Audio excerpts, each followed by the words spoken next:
you where you're telling your partner, hey, you need to change this, or you need to, like, if you do this, it's really going to work. And it's just like water off a duck's back. They don't listen. They're like, yeah, yeah, yeah, yeah, yeah, yeah. And it's just carry on, carry on.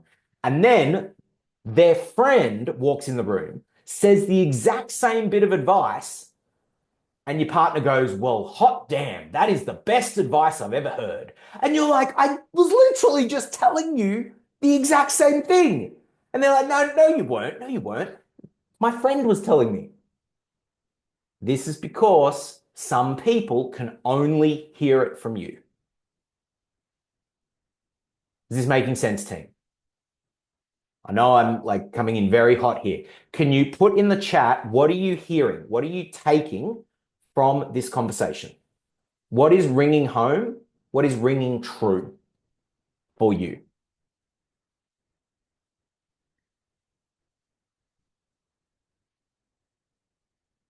Brad saying to provide realism to audiences instead of outlandish fictional storytelling. Okay, so that realism is coming in. That's great.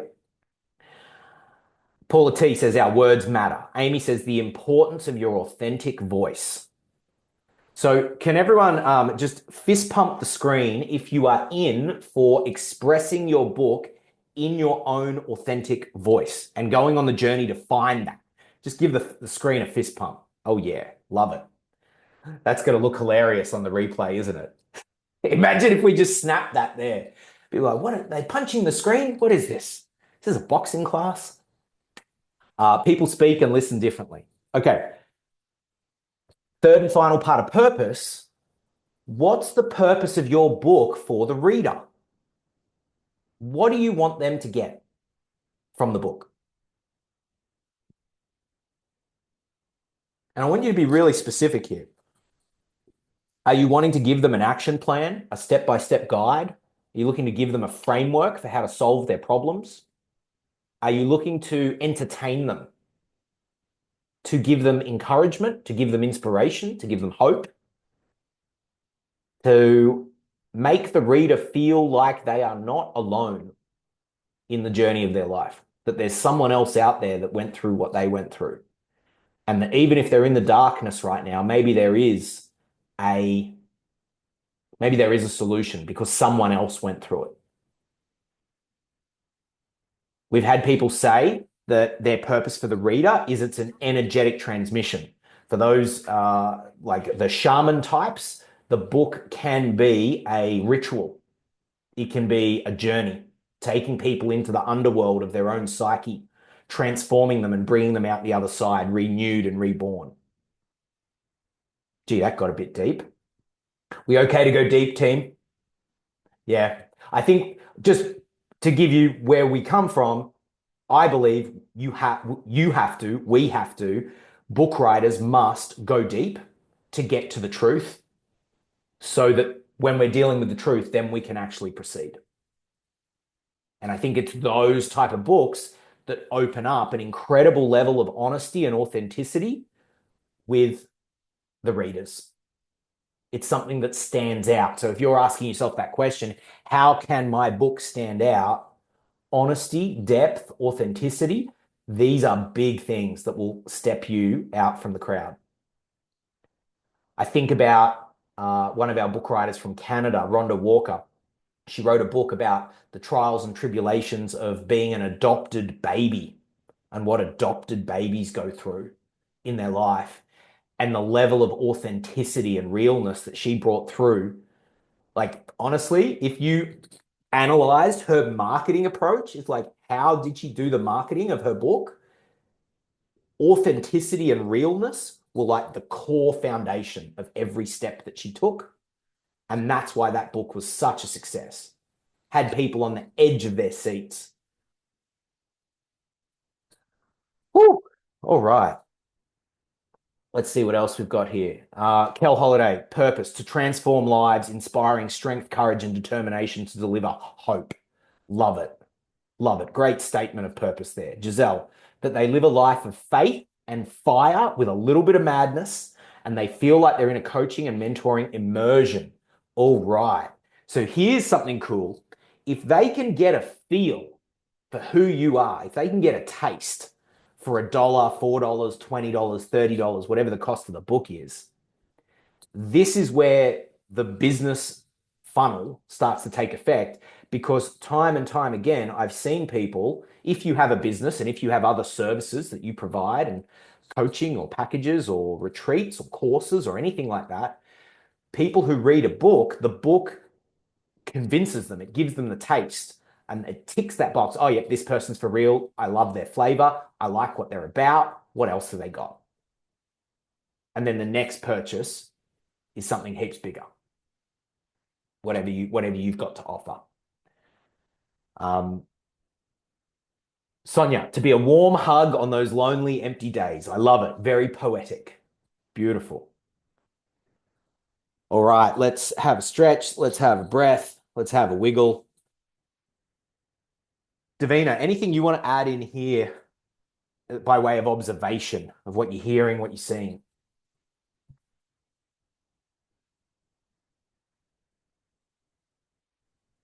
Just a little bit on that know, like, and trust piece, and that, if people really feel you in their books, we had, or we've had many um instances of where I'm thinking of one person specifically now, Dave, and you'll know exactly who I'm talking about, where somebody, one of our clients, had a reader purchase her ebook, and then the very next purchase with her was like a 5 or a 10K coaching package, and she never knew this person before.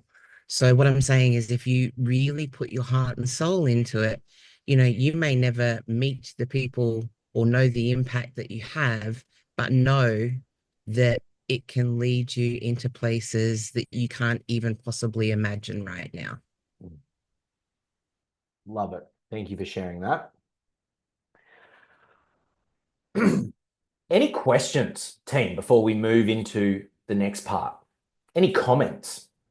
Please just put your hand up if you've got something you'd like to contribute to the group or you'd like to ask. You might not. What are you hearing?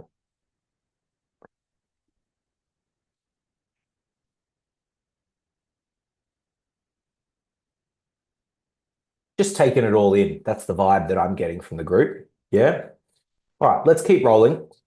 If you do have a question, just put your hand up and we'll go with it. Let's talk now. Let's talk now about vision. So this is one level more specific than purpose. So I want you to go out to that moment in the future where the book is already done. And I want to ask you, where do you see the book in the world? Like, what is it actually doing? Is it available for sale online, on your website? Is it being gifted to clients? Is it part of training packages that you're selling? Is it opening doors? Are you signing copies? Are you getting reviews? What impact? And I want you to go everything from the micro, like you're at your local coffee shop and someone says, "Hey, you're Greg Watson. You wrote that book. Thank you so much for that. That really helped me. That was a great help, that book." All the way through to the book is the thing that elevates you to the position where your network is up, you're charging better prices, maybe even you're starting a movement with your book. I mean, we looked at Dane Thomas's Clear Your Shit before. That movement started around 2012, 13 years in. Sure, he sold the business. That movement is still alive. Brad says a TV or movie series. Yes, I'll add to that, possibly documentaries as well. What do you see after the book?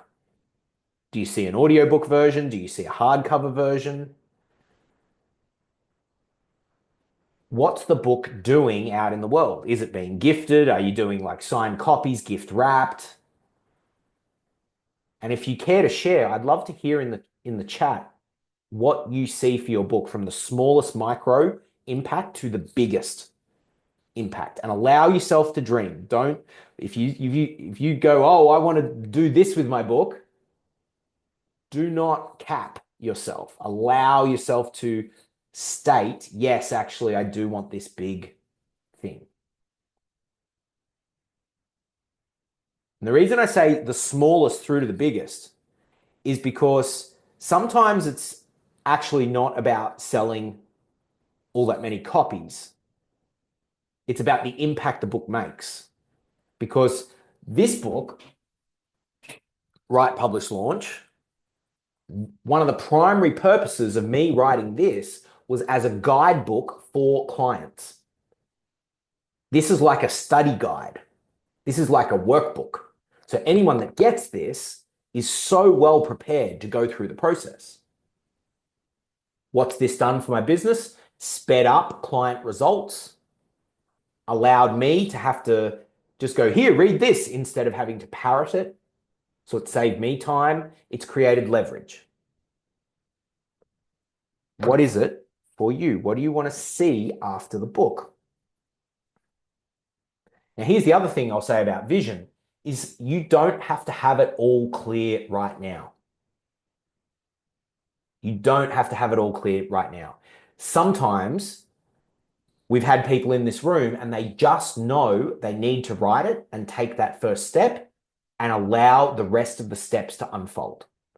So if you're in that camp, know that that's totally fine. You definitely do not need to have this all figured out. Greg says it could be a pathway to conference stages and TV appearances. Yes, yes, yes, yes. I really, in that sort of avenue, I really like the idea of dedicating a small budget to sending signed copies with personal messages and getting them on the desk of certain people. We had one book writer. I love this story. I'll just share this with you. He was a risk management consultant. There was like hardly anyone knew what that even meant. Anyway, he wrote an amazing book, and he goes to me, he publishes it, and he goes, Dave, I just want 10 copies. His name's Agostino. I'm like, Agostino, what are you going to do with 10 copies, buddy? He's like, I'm just going to wrap them up and ship them to 10 different offices in Collins Street, Melbourne, which is the business district of Melbourne. And he's like, and then I'll get maybe 6 phone calls, and then maybe I'll get a couple of meetings. And from those meetings, I will get some contracts. It's exactly what happened. He got 2 contracts out of 10 books sent out. Total contract value, $700,000 for those 2. And he goes, I'm good now for a couple of years. Thanks, book. So there's so many ways you can play it. And this is part of how we approach book marketing and the monetization of books is there is a buffet of ways to get your book out into the world. And as with voice and putting your unique voice into the book, it's also important that the pathway that your book follows out into the world is unique to you. Because not everyone has 20 years experience in risk management as a corporate consultant. Like that story is really only relevant for people in that sort of consultant leadership corporate space. But there's so many other ways that can be applied for your situation. Sandra says internationally known and platforms. Yes, there's a big elevation. That's what I want. I don't know if you can already feel like, can you all, this is a pretty attuned group. Can you feel there's like a call to elevate even in this room today? Whether you're actually already there, whether you're taking the step or whether you're resisting and going, no, I want to stay down here where it's safe. Do not take me higher yet. Maybe later. Prove yourself to me, Dave. Perhaps that's happening. If that's happening, that's okay. We will just continue with the show and rocking on. But there's an elevation that happens, and the elevation puts you on different platforms. Amy, an audiobook. Yes, I love audiobooks. The audiobook segment has been growing 20% year on year for a decade. People want audiobooks. Okay, I have to jump in. Okay. I have to.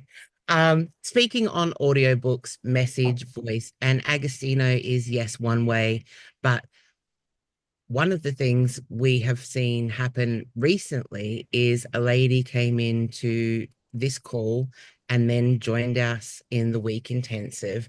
And she came in and she didn't have like business and everything behind her. She wasn't writing a business book or whatever, but she was writing a business about her dad.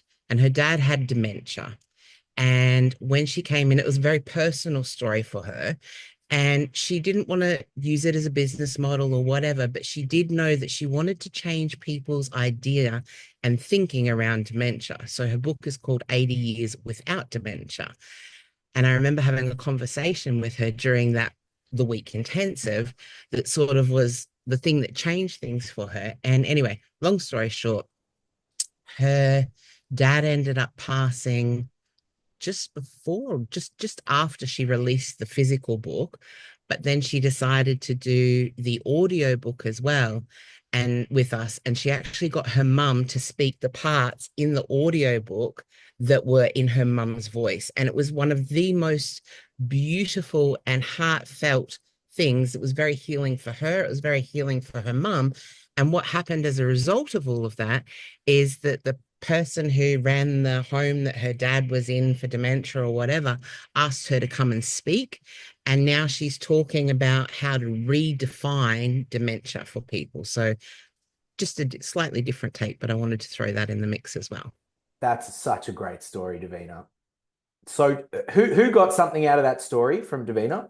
Because that was a lady, Lisa Twigg is her name. She did not want to market the book at all at the initial point. She was like, no, I just need to write the story. I know I need to publish it. No one is going to see this except my family. And then we were like, come on, like, this is good. You can really help people here. And it opened up and it opened up and it opened up and it opened up. And so the other thing I want to say, just in comment to Davina's piece there, is that yes, this can be a very healing process for you and your family. And as within, so without, as above, so below.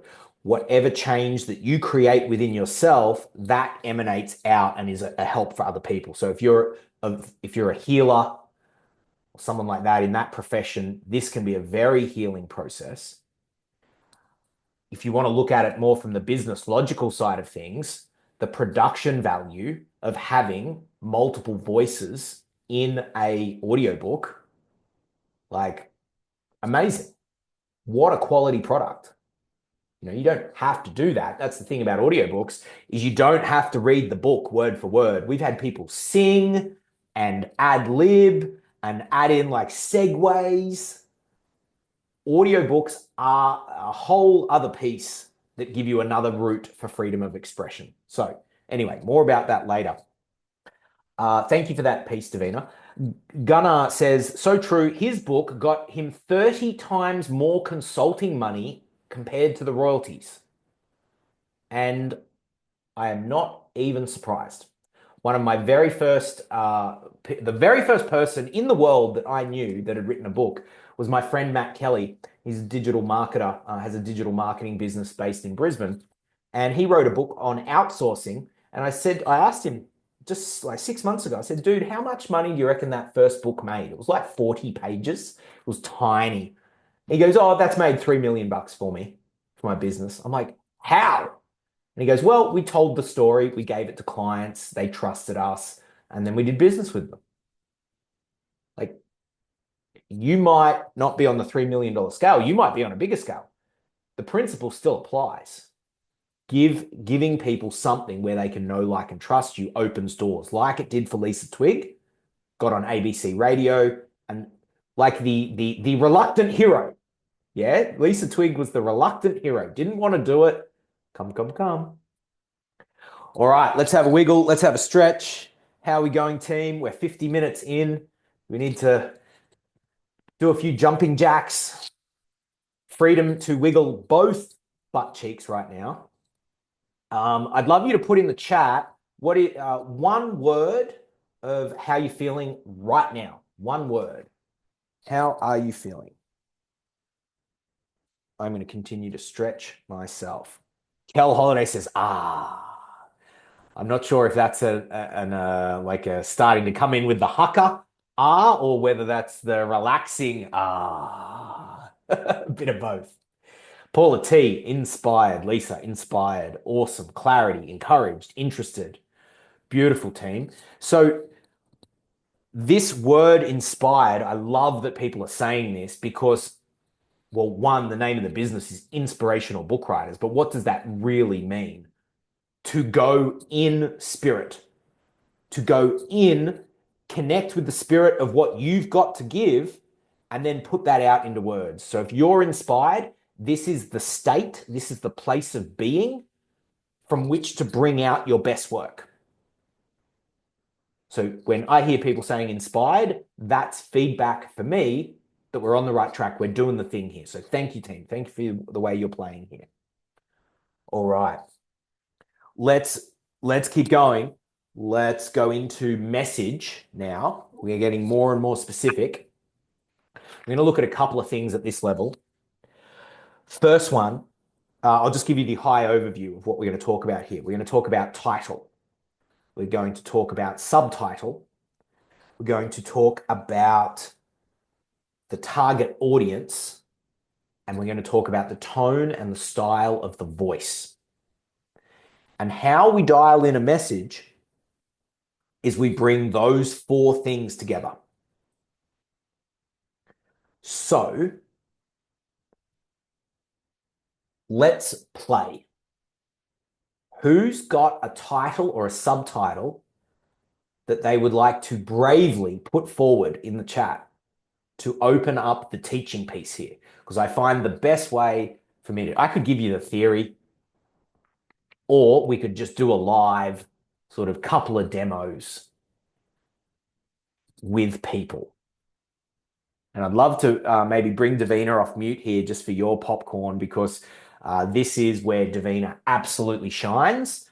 And if you're even a 0.5% off with the energy or the direction of what you've got, Davina will see it. Okay. I knew straight away that Cal had something, and I love it, Cal. I love because Cal has a series of books, and they all sort of start with Unleash. So Unleash Your Inner Phoenix, and subtitle Transforming Tragedy into Triumph and Thriving Against the Odds. And I think this is really a great place to start, because you can see with Cal's title and subtitle combined is the subtitle. So usually the title is between 3 to 5 words. That's kind of like the magic sort of formula. And the subtitle, we really want to bring in to ground the title. So in the subtitle there, Kel tells you what it is. He's transforming tragedy into triumph and thriving. He's kind of telling you how he's thrived against the odds. So that's like an A-B subtitle. Kel, like you could have that on a book tomorrow. Yeah. I think bang on. I wouldn't actually change a single thing. Love it. And for those that know, Kel's first 4 books are in the Unleash series. So that continues the theme. What you're looking for in a title and subtitle combination is you want people to instantly know whether it's for them or not. You want to immediately create an opt-in or an opt-out. That's what you want to do. Oh, we're going to jump around a little bit here. Greg says, first home buyer essentials, your roadmap to success. Can I just, who, is that clear? If you immediately know whether that's for you or not.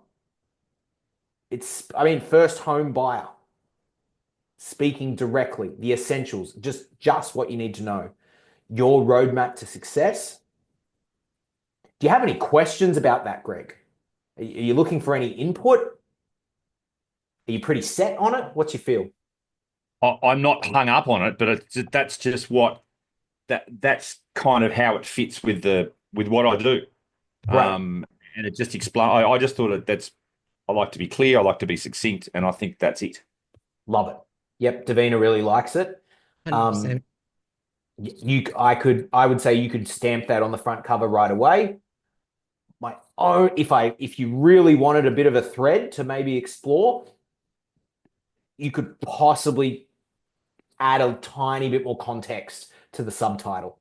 Yeah. I think you've got scope if you want to add in another benefit or another outcome to the subtitle, because subtitles, you can have a longer subtitle. You can have a really long subtitle.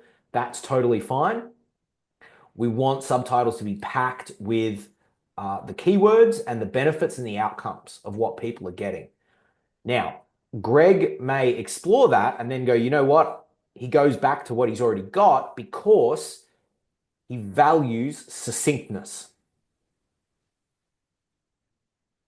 So we're getting big nods from the Oracle, leaning more to the succinctness. So this is part of the process team, is sometimes we need to workshop the idea. Like I put an idea on the table and then we can decide yes or no. So in this process of doing a book, there's no right or wrong answers. We have to have permission to put any answer on the table in order to go, actually, no, that's not me. In IBW world, I wonder if I've even got it here. Maybe he's still packed up.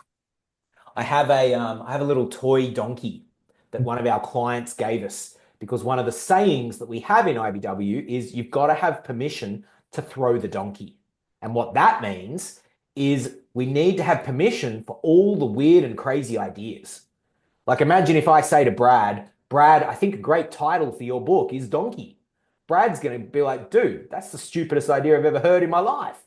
But it's the fact that idea may bounce him into the exact thing that it is. So what I'm saying here is, in terms of creativity, we have to have permission for every idea to land on the table. And then you as the author to be in the position of discernment to go, yes or no, that does not work for me, or that does work for me. Is this making sense, team? Cool. Let's look at some other ones here. Davina, what do you think of Brad's sex, drugs, and thugs? You know what? I really like it, and it's got me curious, and I'd be interested. Like, this is where you get to bring in the subtitle, Brad, which tells people what it is, but the title itself, Sex, Drugs, and Thugs, it's got me curious. It's like, oh, what's this going to be about? Like, there's obviously a story, like a really good story there, and there's intrigue, but it's like, I want to know more. Who can So, relate to the intrigue from Brad's title? Like, yeah. So that's feedback for you, Brad. Like, there's a half a dozen people on the screen here just going, yep, there's intrigue. And that's one of the things that can be, you want to create in a title, in a subtitle, in a cover, is intrigue. Sometimes the main thing you want on a cover is like Greg, you want clarity. Clarity and conciseness, just boom, there it is. I know exactly whether it's for me or not. Black and white. It either is or it isn't. With Brad's, he needs an element of intrigue, of curiosity, of, ooh, what is that? The other thing I'll just say, oh, Davina, go ahead. I was just and it could be the same thing because I know we're on this. Possibly. Yeah. The other thing with the intrigue is that it helps to create an opt-in and an opt-out for people.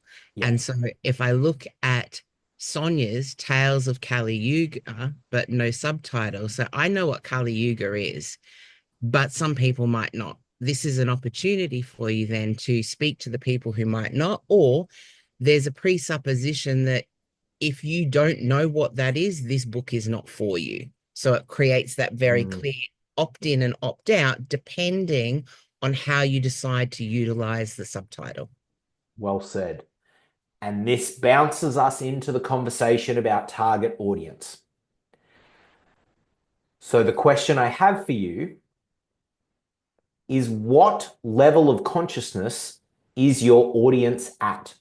Said another way, what level of awareness is your audience at? Said another way, what stage of development is your audience at? Said another way, what stage of the journey are they at?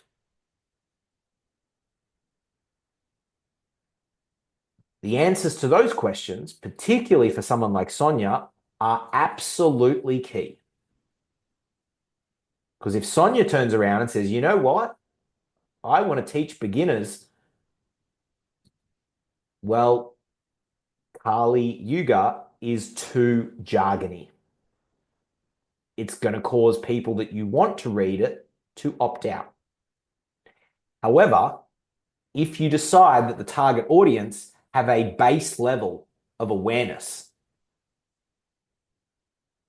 then it's fine because they're already familiar with the term. So what level of consciousness are they at? What level of development are they at? What sort of stuff is going on in their head? Like, what are they saying to themselves? Your ideal reader. What's the question that loops in their mind over and over again that causes them to stay up at night, that causes them worry, that causes them anxiety, that's causing them to be stuck?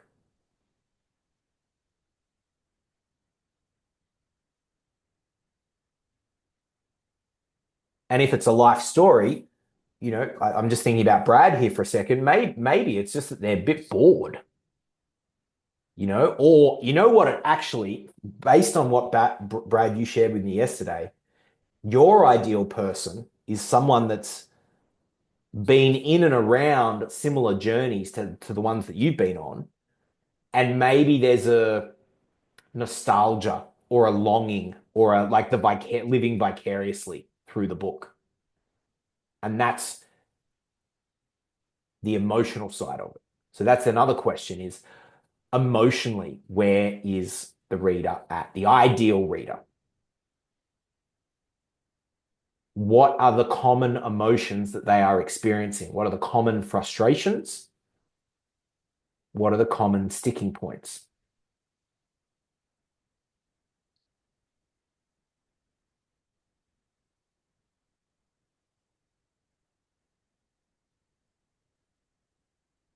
This is an important question because it determines how much foundational knowledge or backstory you need to put into your book.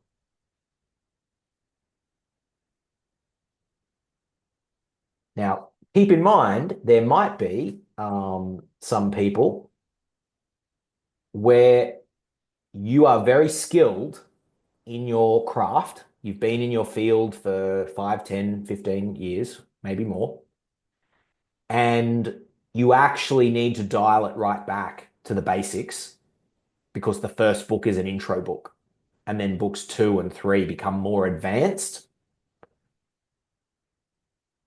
Sandra, I'm just curious, we both know Jean Sheehan. She's done what, seven books with us now.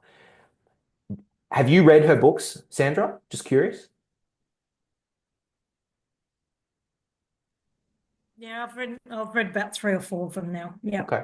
Have you noticed advanced level content the deeper you Yeah. get into her books? A story. Yeah. Yeah. Yeah. Which So has this is made me look at my story. right. So that's the point I wanted to emphasize to everyone is that there's a good chance that everyone sitting here has many, many books to write or many levels that they can write. I mean, look at Paula T, look at Kel. You know, they're here for 4 and 5, respectively. You know, just meeting Ganar for the first time today, and he's done 27. I'm sure there's been levels of advancement in advanced knowledge as those books go through. So this then allows us to dial in what's this book about and who is this book for? I hope what it's done is given you the freedom to go, you know what? There is advanced content or there are other stories. There are possibilities here for like a series or multiple books, but this book is for this type of person and is speaking on this topic. Seth Godin, who's done 17, 18 books, he's a marketer in the USA. I started following him when I started this business, and a lot of his thinking has informed the philosophies behind this business. And one of the messages that he says is that every book should be focused on a single idea or a single set of stories. I think that's really profound and wise advice, because the tendency can be, especially for creative people, that once we open the creative vortex, ooh, every single idea that has been backing up for you comes through all at the same time. And that's where you get people go, yeah, I'm writing 7 books at the same time. It's like, dude, wow. By the way, I've never seen someone successfully write 7 at one time. I'm not saying it's not possible. I've just never seen it. I've barely seen anyone write 2 books at the one time. I have seen people write 2 books in a week, but it was like 1 book, finish, next book, finish. I have seen that happen. Half a dozen IBW authors have done 2 books in a week. And not just small books like 50,000 words each. All right. Let's see some comments here. Thank you, Ganar. Nina, a modern fairy tale, write your own contentedly ever after, growing from stuck to thriving. Cool. I think I like a modern fairy tale. I don't understand the word contentedly ever. You know what? I think to pull all of that together, Nina, that particular title needs really effective graphic artwork. So here's the thing, team. To present your message effectively, we're talking about title and subtitle. We also have at our disposal the cover design. The cover design can communicate so many different things because a picture and colors can tell 1,000 words. Picture can tell 1,000 words. Can I just offer something to Nina here, Dave? Please. Just on that subtitle, Nina, I am assuming that you've used contentedly intentionally instead of happily. The subtitle feels a little clunky, and people will more often opt into the happily ever after version because that's like everybody's been conditioned to, into that growing up sort of thing. But what I would consider is a modern fairy tale, flipping it, grow from stuck to thriving, and write your own, because or whatever, not most look at being contented, even know that that's what it is. Mm-hmm.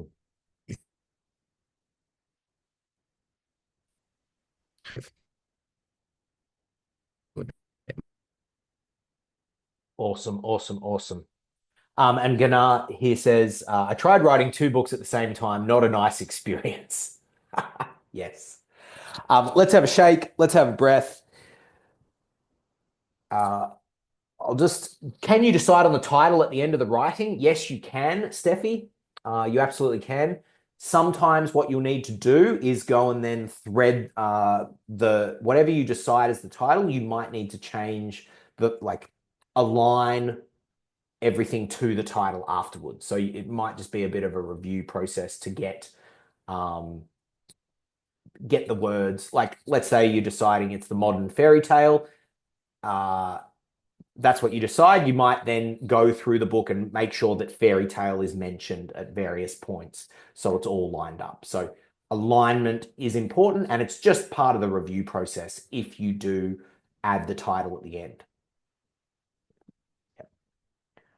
All right, let's see. So let's go to the final question here, team, and then we'll unpack a couple more.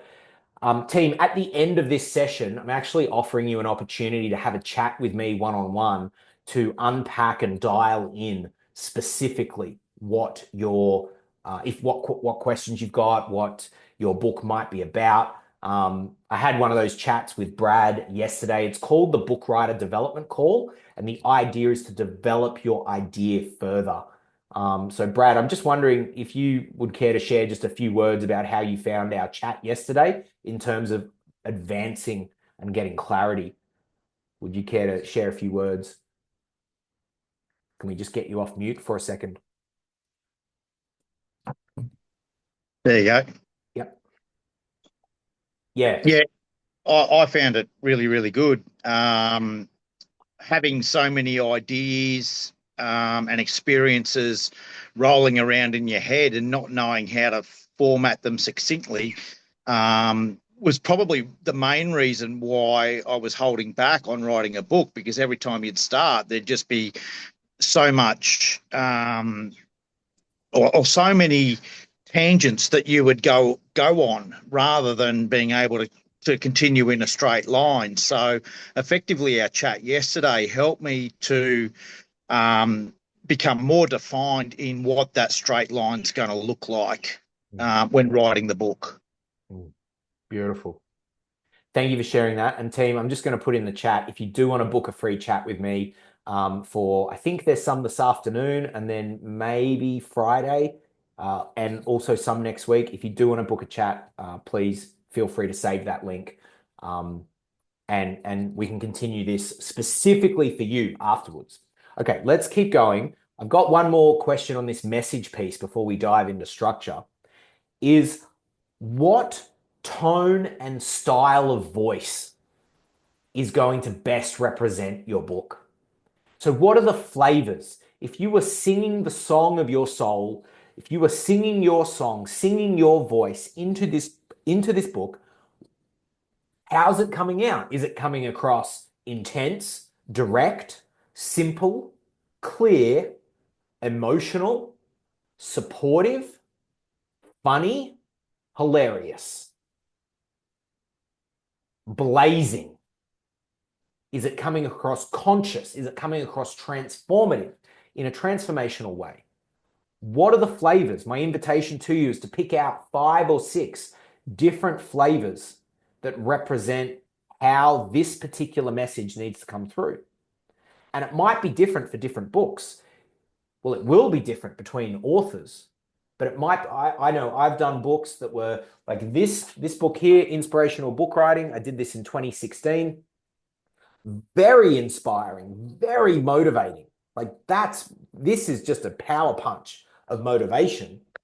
Write, Publish, Launch makes a lot more sense because it steps you through things step by step. So there was this more matter-of-fact nature to this book.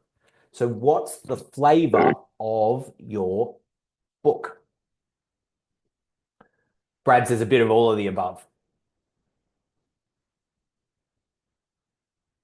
Has anyone got anything they'd like to share on that around like what's any like unique flavors that it's like, oh, I didn't know that was meant to come through. For some, it's very poetic. Greg says authoritative but not mansplaining. Great. So you want to convey the authority. I think you can do that through clarity. Has anyone heard the saying, to be clear is to be kind? I think I really like matter-of-fact books. Go, here is the steps. Here are the steps. Giselle, authentic, immersive, catalyzing. I love that. So the reason why this is important, I especially love that word catalyzing, is because part of the feedback that we give our authors during when we work with them at the book writing intensive or in the publishing of the book is if you're saying catalyzing and then we're reading your work and we're not feeling catalyzed, that is a point for feedback. And maybe it's like, you know what, chapter 1, 2, 3, 4, woo, blew my socks off. Like absolutely you're hitting your purpose. Chapter 5 didn't quite feel the catalyzing as much. And then the author will go something like, oh yeah, I wrote that one after a really bad night's sleep. Cool, I'll just go back in and just juice it, just bring it, just pump it to life a little bit more, bring it to life. Does that make sense, team? And that's okay. That's part of the creative process. Like, please don't, this is something any recovering perfectionist tries to nail it first out the door. And it's like, that has rarely happened. Yeah. The key thing is to express it, just give yourself permission to express it how it comes out the first time. And sometimes it'll come out like you're breathing fire. And then in the review, you go, actually, I need to pull it back a little bit because I don't want to torch my people that much. Or maybe if you like, this is a hilarious story. Ryan Parsons, he's an investment advisor based out of Aspen, Colorado. And his book was all about helping people get into alternative investment strategies. His first couple of chapters, absolutely blazing fire, talking about how corrupt Wall Street is. And he gets to the end of the couple of chapters and then he goes, well, I just blew you. I just absolutely torched you, didn't I? Don't worry. The rest of the book is going to be practical. I just needed to burn all that stuff out of the way. And so this brings up another point is you can tell the reader, this is the tone and style of my book. And do that in the intro, do that at the outset, because if they don't want to get blazed, don't read the book. Yeah? So being upfront about your flavor. What did I do at the start of this workshop? Hey, I'm going to be me. I'm probably going to talk fast. You know, I'm just going to be me. Is that cool? And some of you know me, some of you don't know me. So you're like, oh, I don't know what parts of him we're going to see today. But asking permission at the outset, you can get, as long as you frame it, you can get away with almost anything.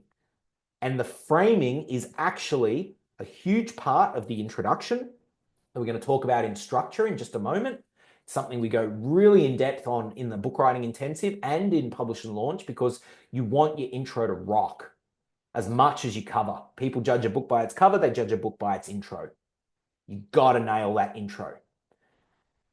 And so this permission piece, not only does it allow you to be free and be who you are and say the book in your way, it frees you from writing dogmas. Who sort of gets into the writing and maybe you've got like a tertiary education background, maybe you've been to university and in the back of your head, you've got like Professor Sam saying, where is your referencing according to the Harvard referencing system? And you're like, Professor Sam, just let me write. This is not an academic piece. Can anyone relate to that? Has anyone else been to like through the university things? Yeah. Part of, and if you haven't been through university or tertiary like that, it can also be throwing off the voices of teachers of years gone by who made comment on your work. One of the books that I absolutely have to highlight for you is, and Paula T, I think you know this guy quite well. Let me show you here. Glenn Munso, Drugs Do Not Discriminate. So this is an amazing story. Glenn was a guy from the hood, was on drugs, dealing drugs, was in the lockup and had an awakening moment and was like, I need to change my life. He then got into health and fitness, started working out, got himself off drugs, got himself out of the addiction, and now, and then started a program helping youth get off drugs. He's Melbourne based. This book, he wrote at 30 years of age. He had never read a book in his entire life until he read his own book. Pretty remarkable. This book then went on to do 5,000 copies.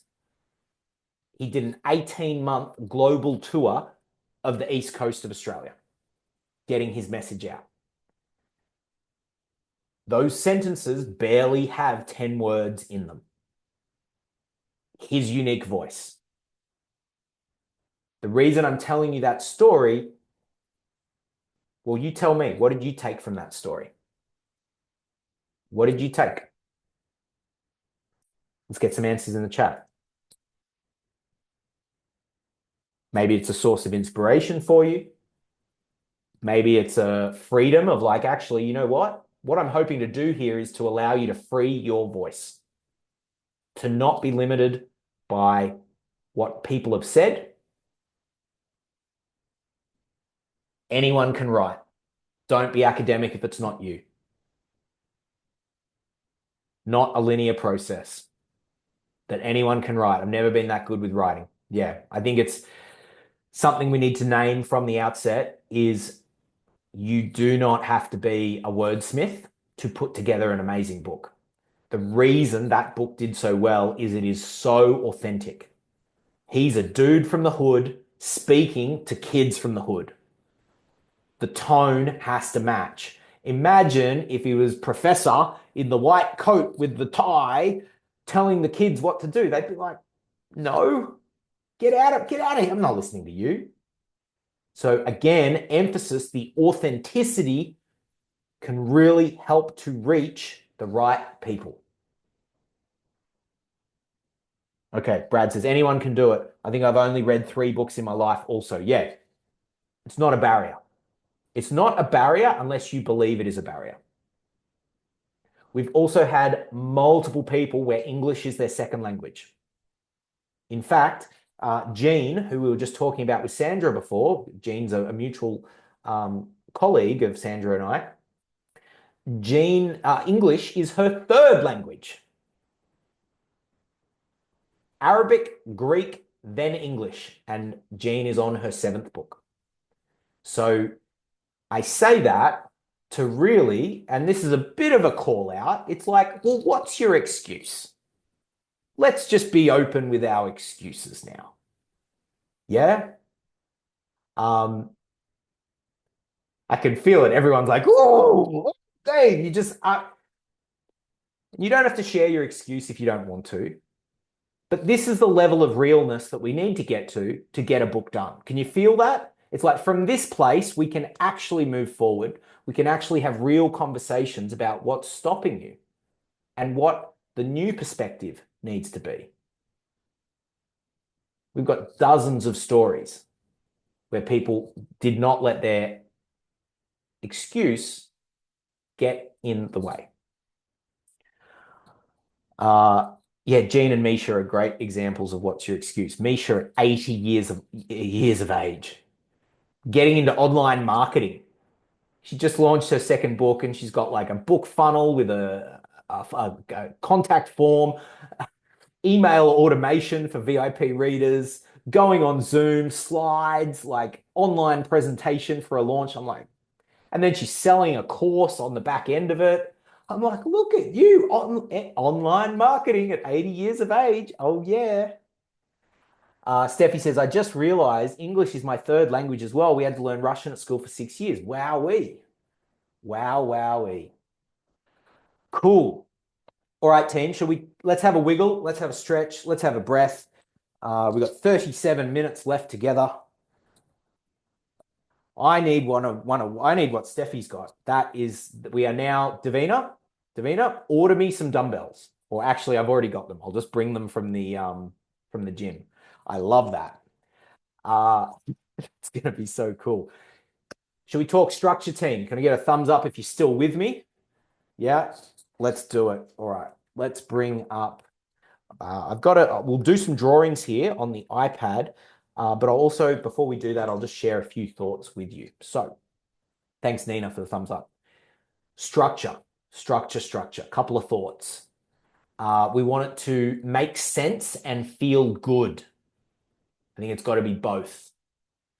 If it's too logical, it can become dry. And if it's too much in the feels, it can become too flowy and ungraspable for the reader. Now, the level of structure that you apply to your book will be different from each book writer in this room, dependent on your audience and your intention and your purpose for the book. So someone like Greg, there's a fair amount of logic and steps to his book, I'd imagine. Yep, it's quite black and white.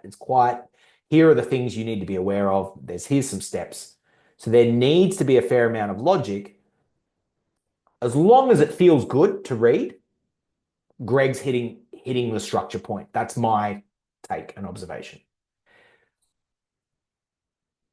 On the other side of things, we've had the stereotypical yoga babe who comes in and channels the divine feminine, and the first run through of the book actually doesn't even have chapter headings. actually doesn't even have spacings. It's just a channeled piece of work. And if that's you, if that's how it comes out the first time, that is totally okay. Because what you can do in the review is start to add in appropriate structure. Too much structure can strangle the creativity. I don't know. Has anyone ever had an experience where you've been in another book writing program and they've just given you a whole stack of boxes and you feel like you got to fit yourself in the box, and you're sitting there as a creative, expressive person going like, you can't fit me in a box. I am the box. I make the box. I was one of those kids that wanted to color outside the lines. First thing about structure, you get to make the boxes. If they're not boxes, they might be circles. If they're not circles, they might be something else. What we're looking for when it comes to structure is what is the natural order that your book wants to take shape in. Think about the ocean and a wave crashing into shore, and then the wave naturally recedes to find its natural order back in the ocean. There is a natural order and structure for every single book, and this also applies to the size of the book. So for some people, it is natural for the book to be very short, maybe 40 pages, maybe 60, maybe 80. For others, it's more natural. Write, Publish, Launch, 122 pages, very natural size. For others, it's very natural that the book is 40,000 words. Substantial, but not textbooky, not over the top. It's a substantial piece of work. So first question, before we even map out some structures here, is go with your gut feeling, go with your intuition. What is the natural size for your book? Is it small and succinct? Is it a little bit more? Is it something that people can read on an interstate flight? An hour, 2 hours, 3 hours of reading? Is it a bit more substantial than that? Just go with your gut feel. That's the first thing about structure.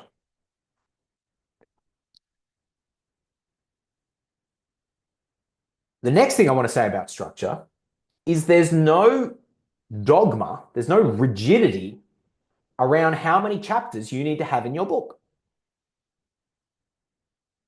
My first book had 5 chapters. My next book had 10. This one has 6. This is where you get to be in the discernment of being the author to go, this is what this creation is. This discernment also extends to you identifying what ideas link together. So if you say, you know what, this story is actually a lot like that story, and I'm going to put them together in a chapter. That's your decision to make. You get to make that. I remember Paula T. Do you mind if I share a Paula T. anecdote from one of your books on the island? Is that okay? I remember, I think it might have been Infertility, It's Not Your Fault. That one on the island. And Paula T. had 8 chapters in her book map. And then I remember, Paula T., you were sitting there, it was one of the final days, and you're like, you know what, Dave, I have to put a 9th chapter in. I cannot put this book out without talking about this topic. And then went down and did it. So another thing that I'm saying is you can have your set plan and be open to either combining ideas or adding something at the end. Again, you don't need to get it perfect. You do not need to get it perfect. You don't need to know in advance. You just need to have a direction to point. The refinement can happen as you go. And I realize for recovering perfectionists, that can be a big challenge. Because I want to know. I want to know. I must know it all before I proceed with even one step. It's like, okay, well, good luck getting your book done because there's a lot of uncertainty. There's a lot of unknown in the creative process. And the only way we get to know is by taking the step forward and leaning in to go, you know what? I actually don't know, but I'm called forward into this. I'm going to figure it out. And that's the attitude of getting books done, is I will figure out each stage. And in fact, that's how we guide and coach people and lead people through the process, is we just go, here's your next step. Here's your next step. Oh, what, you got a question about it? Great, let's workshop it. Cool. And then what's the next step after that? So you're only dealing with one thing at a time, because this is the other thing that stops people from getting books done, is overwhelm.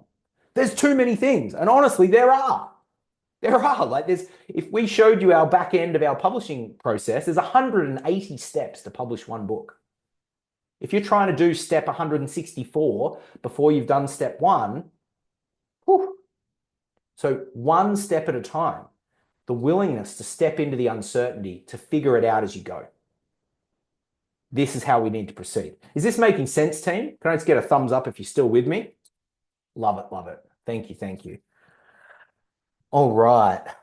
Shall I draw a couple of, let's do a drawing.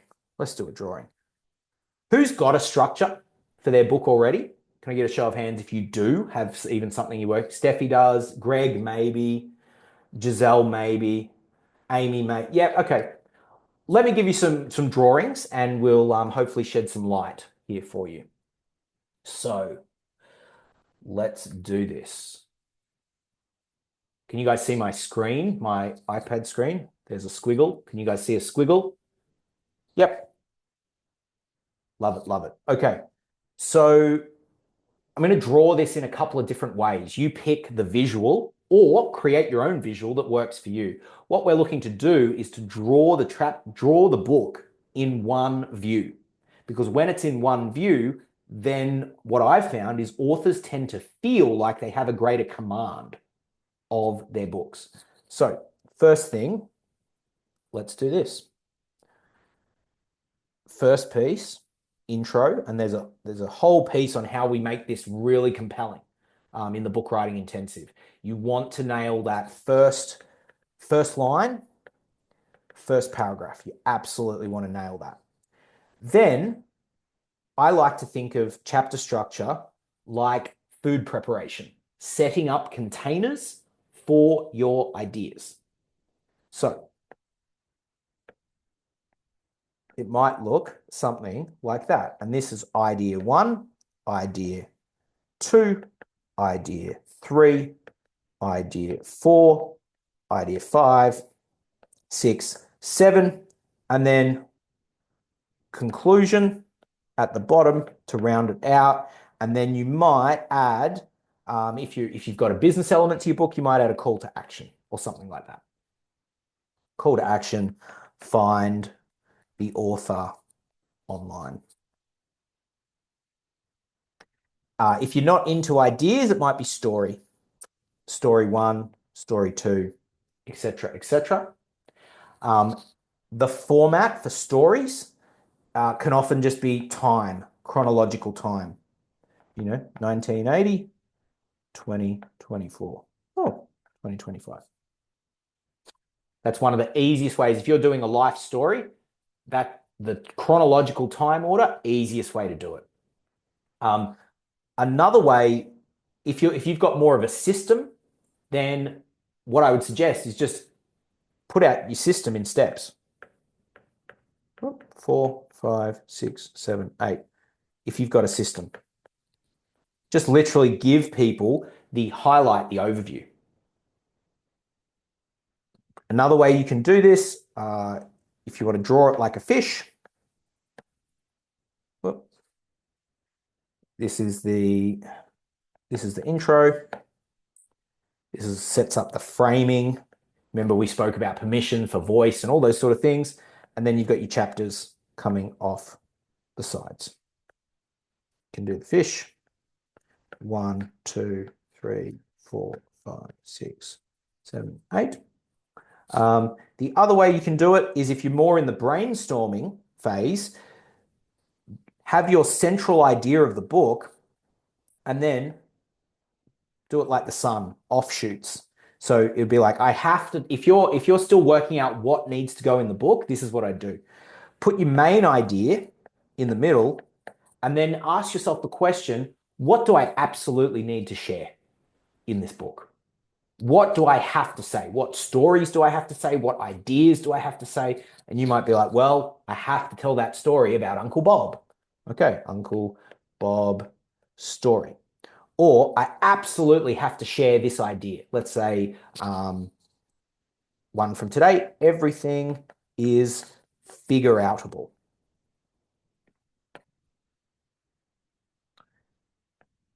And what that does is it gives you a brainstorm of all the different things that you want to put into the book, and then you can make decisions about what you want to link. Oh, cool. Well, I'm going to make Uncle Bob's story about how to figure out stuff.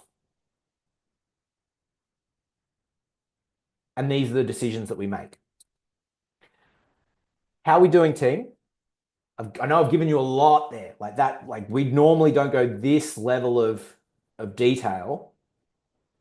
Do you want to go one more level of detail? Can everyone handle that? Yeah, cool. Let's go one more. We've never actually gone this level of detail in this session.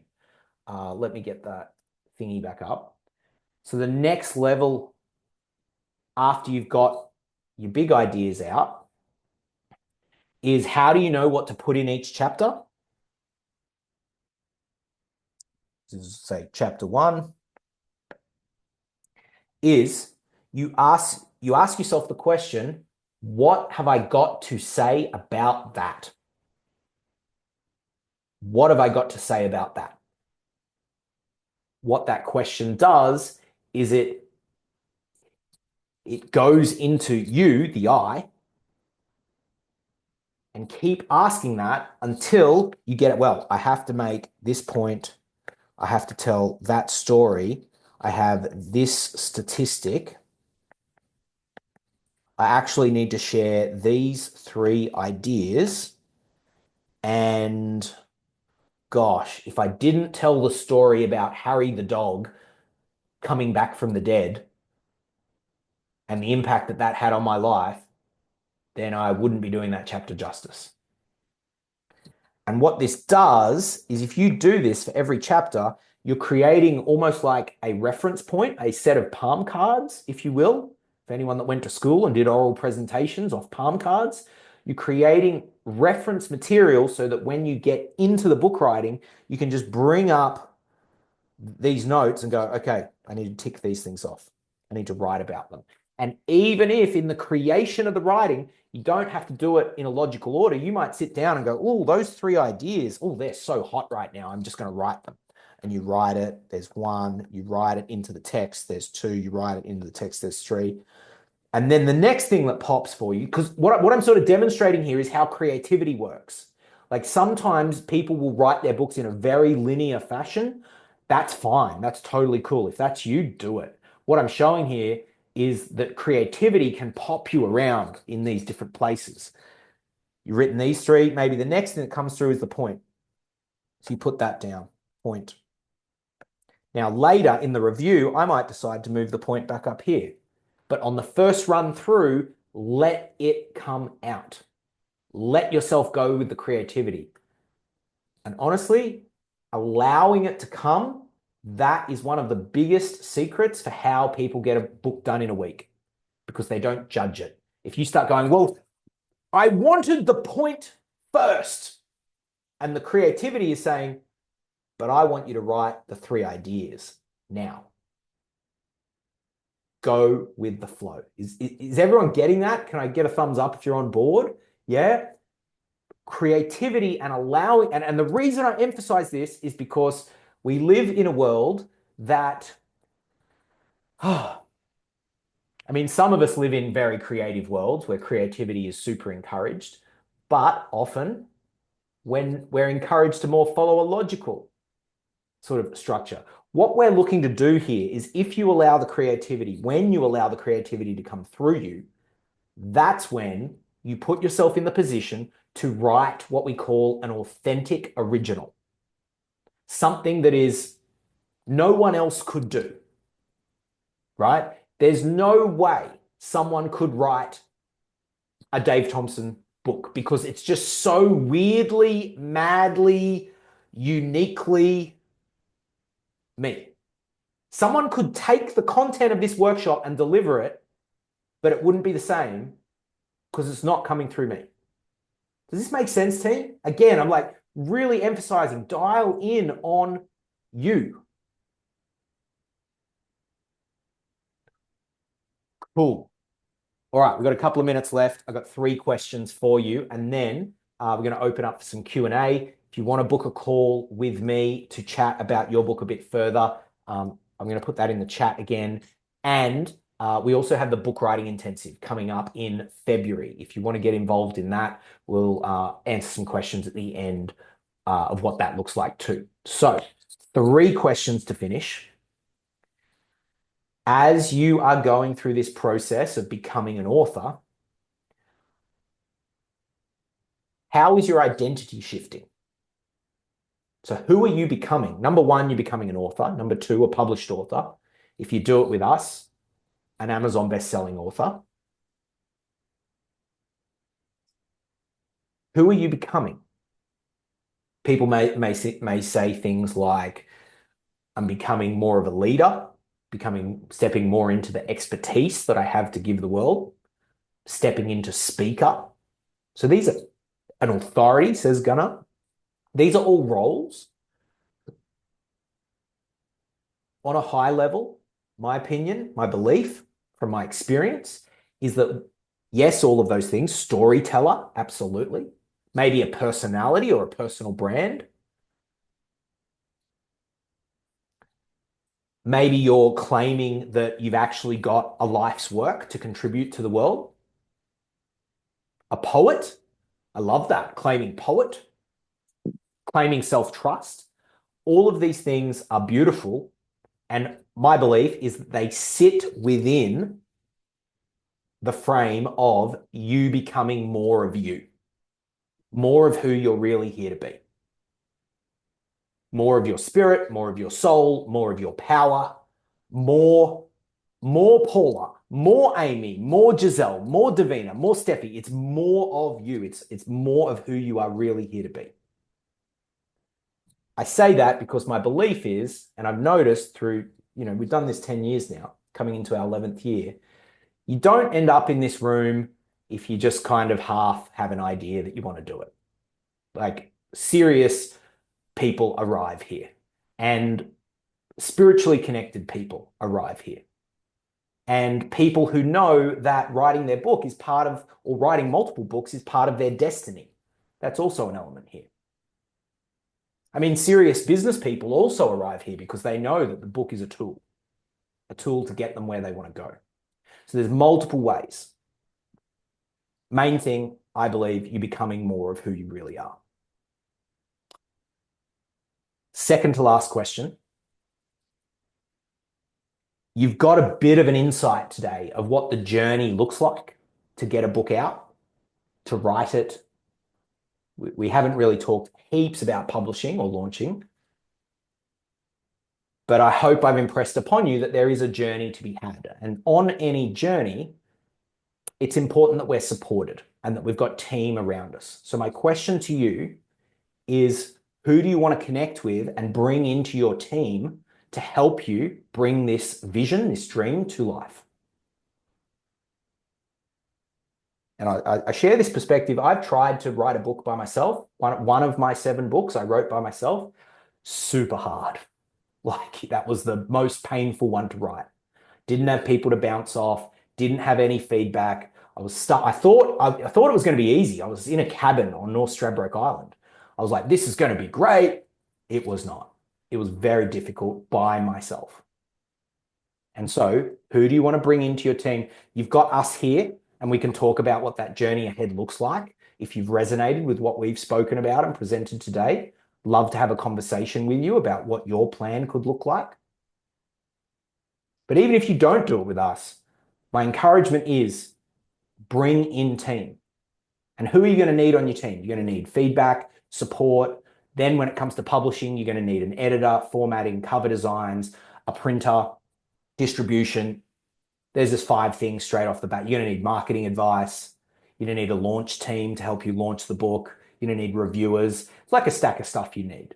Again, you don't need to worry about it now. It's just an awareness of what the biggest thing I want to impress upon people, everyone here today, is please bring in some type of support. Even if it's just like telling your partner, I am doing this and can I talk to you about it when I'm doing it? Or a friend or something like that. It's a bit, I liken it a little bit to going up Mount Everest without oxygen or without a Sherpa. People have done it. It's just really hard. I personally haven't been up Everest, but I have been to base camp, and that would have been very difficult. Even the trek, the walk to base camp without people. Do it together. Do it with people. I promise you, it's so much more graceful and easy. I'm just saying that from experience. Brad says, do it with people with previous experience. Yes. Okay. Last question, and then we'll get into some Q&A. A book is a journey of one step at a time. One step forward, and then another, and then another, and then another. And if you keep taking those steps, sooner rather than later, you're going to end up with a book in your hands. And you're going to be cheering and being so happy that you did it. So from this moment forward, let's get really real, boots on the ground.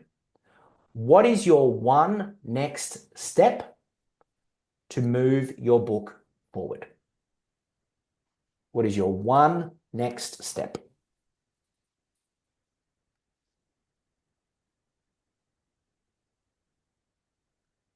Dedicated writing time, says Nina. For some people, it might be to book a chat with me for the next couple of days. Got the link in there again if that's you. What is the one step forward? Brad says, write the first chapter. Get into it. Capitalize on the momentum. What is the one next step? And now, what is the second step? If there were 2 steps, so write the first chapter, book a call with me, start writing, dedicated writing time. What's the step after that?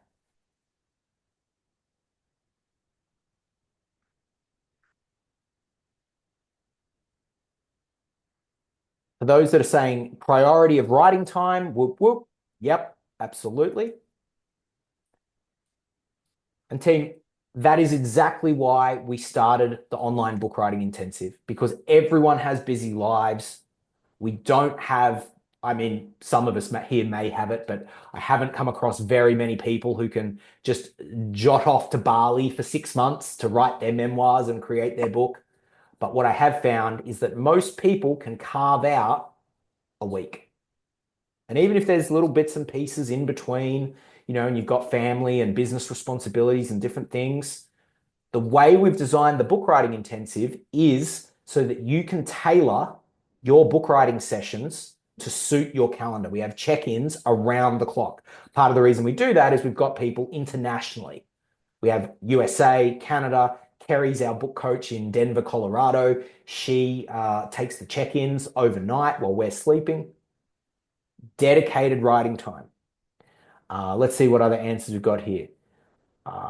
If you want to have a look at what's involved in the intensive, I'll just put the link in the chat to you. You can save that for later to have a look at. Amy says, just start listening to my podcast episodes and creating an intro, outro to each episode. Sonia, schedule edits, create list of potential publishers, start putting money away for publishing. Got it, got it, got it. If there was a third step, team, what would the third step be to move you forward? And I'll just tell you, if you adopt this approach of literally just 1, 2, 3, do those steps, then refresh. 1, 2, 3. You will get so much momentum in your book. You will surprise yourself with how fast it moves. And before long, you will have a book in your hand. So what is the next third step for you? Starting to think about cover. Yep. All right. And as answers are coming in, I also want to ask you, as a reflection and a review of today's session, What has been the best thing about today for you? Please share in the chat. What's been the one biggest takeaway for you? What has resonated the most? What have you learned? The intensive is live online. So it's a bunch of people from, yep, thanks Giselle for that question. It's a bunch of us from all over the world. We start 9 a.m. on the Monday and we run check-ins every 4 hours through to the Sunday afternoon. And the aim is to get your book draft done. And it's not necessarily about going like a headless chicken. It's about going with the flow. And here's the thing, the reason why it works is you're going to face many, many micro decision points where you write something, there's really good flow, and then it's like, oh, which way do I go now? And to get that, the reason we have so many check-ins is so you can get that feedback and those answers on the spot and then keep flowing again. It's the people that get hung up on those decisions, they're the ones that take 10 years to write a book. And I see them. I've been online for a long time. I've seen the people, I'm writing a book. I'm like, okay, cool. Years go by, years. I'm writing a book. Years, you're writing a book. And it's like 15 years later and they don't have their book yet. It's because, why does that happen? Well, there's all these decision points and they're getting hung up or they don't know how to cross through and make the decision in the moment.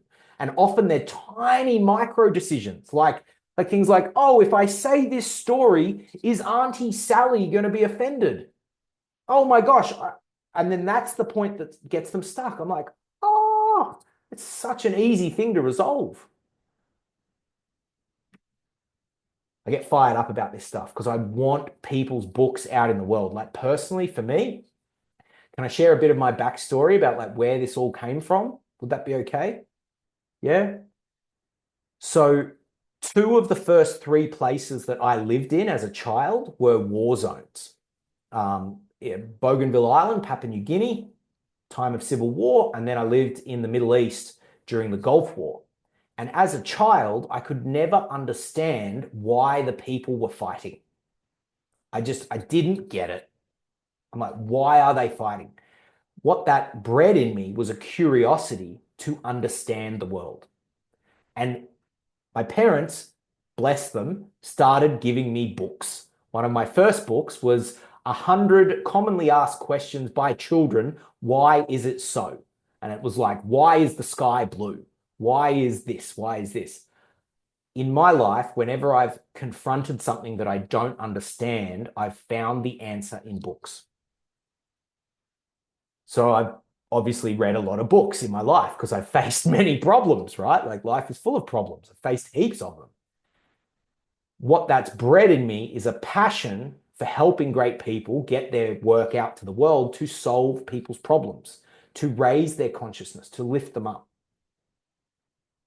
That's why I do this. That's why I've been doing this for 10 years now. Like as a creative, can you imagine doing the same thing for 10 years? Like, whew, that's a big deal. Let's have a look at some of the takeaways. Focus and clarity, says Amy. Awesome. Having an insight that I can write a book. Oh yeah. That you don't have to be a writer. I think that's a pretty awesome one. Brad says providing further structure and clarity around the formatting. Yes, thank you, Brad. Dylan says clarifying purpose and audience. Awesome. Grounding into that North Star from which everything else can flow. Love it. I love that. Sonia, camaraderie in owning our unique process. Yeah, who else got that? Like, who else can recognize like commonalities and similarities, but also like, whoa, my book's totally different from Greg's or Brad's, or do you know what I mean? That ownership of your channel and the lane that you're in, super important. Best thing, understanding tone and style of voice. Love it, love it, love it. Well, team, I'm going to open up some questions here. What do you want to know? We're going to hang around for a little bit. How can we help you? How can we support you? What do you need right now? What do you need? How can we help? You have us at your disposal for several more minutes. Please just jump on take off your own mute and ask or share. Who's thinking about joining us for the book writing intensive? Who's contemplating it? Yeah, Giselle, contemplating. Yep, Sonia, awesome. Honestly, the place and space to get a book done. Like, the place and space. Of course, I would say that, but if you don't believe me, go and look at all the reviews of people who have done it. Amy, did you have something you wanted to share or ask? Yeah, I have a question.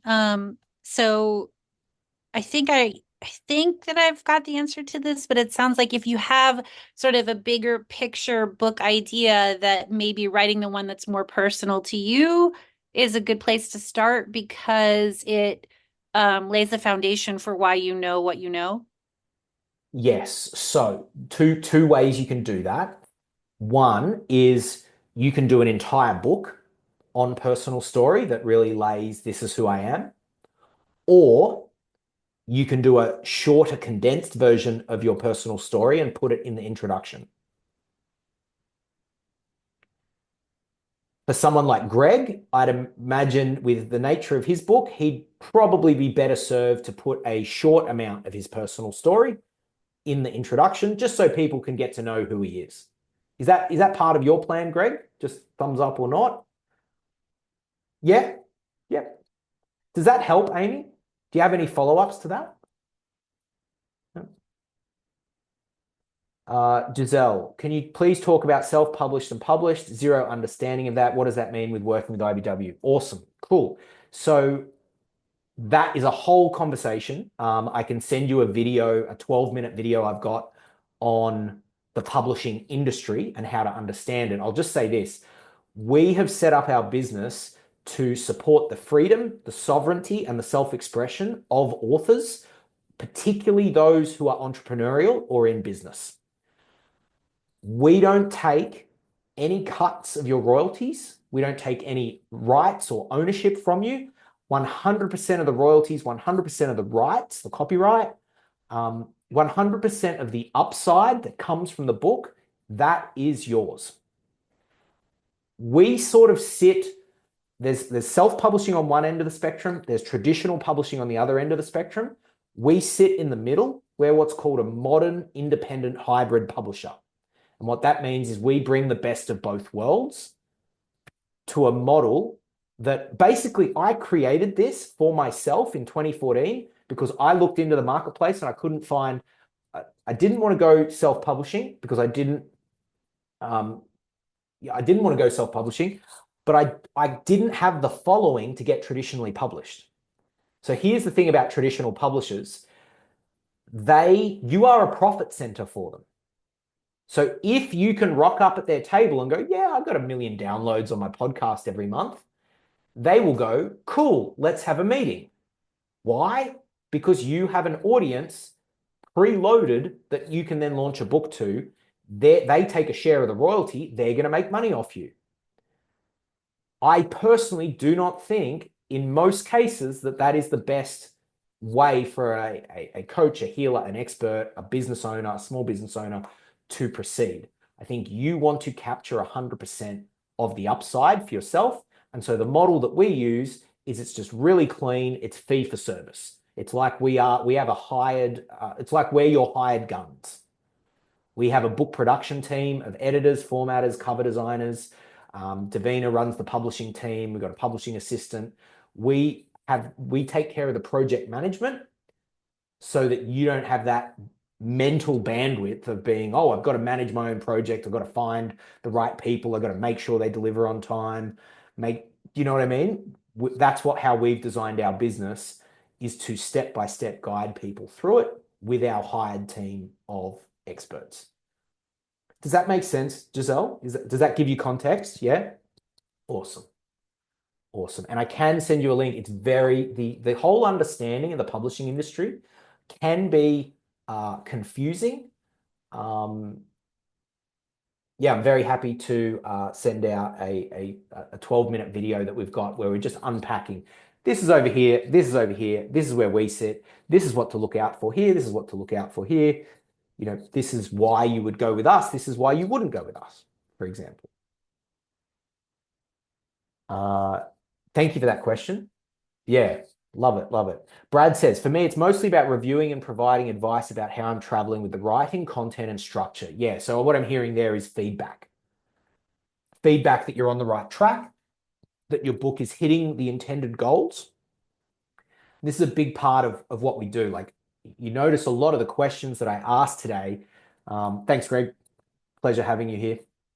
A lot of the questions that we asked today are for our information when we're working with you to check whether you are on the right track. Because if you say, my intended purpose is to write a book to establish my authority in my field, and this happened last year. Lady says, I want to write a book that establishes my authority in my field. She'd been in her industry 20 years. And then I'm reading the book and there is too much humor. The amount of humor she put in it was collapsing her authority. It made her seem just too much like a joker. Just like humor is good. Imagine if I was cracking jokes every 7 seconds in this workshop. It'd be too much. That was the feedback to her. Hey, you just need to dial back the humor about 3 points. She did it and then she hit the note. So feedback is really important for this. One of the principles that we operate by is we want you to be so stoked and so proud when that moment of launch comes that you know you're putting something out that absolutely has your best work. You've left nothing on the table, no stone unturned. You can 100% stand by what you're putting out to the world. And the reason we want that is because it gives you the confidence and it actually improves sales. If you're confident, people and go, this is amazing, that's what you're going to get back from the audience. If you have doubts about it, that's what you'll get back. And if you've got doubts now, that's totally normal. Absolutely normal. You're probably going to have them until about 3 days or 3 weeks before launch. It's a process. How often do we run the intensives? 3 times a year. This year we're in February, 10 to 16th. Then we're in June, first week of June. And then we're in October. So I'll put the link to the intensive in the chat again in case anyone needs it again. Any other questions, team? Thoughts, comments? Well, in that case, Davina, do you have any final thoughts for the group? No? Team, it's been an absolute pleasure. Thank you for your attendance. Thank you for your energy and your questions. I really appreciate it. I hope to see you and chat with you further about your book and at a book writing intensive. All right. Take care. We'll see you really soon. Peace out, everyone. Thanks, Paula T. Great to see you.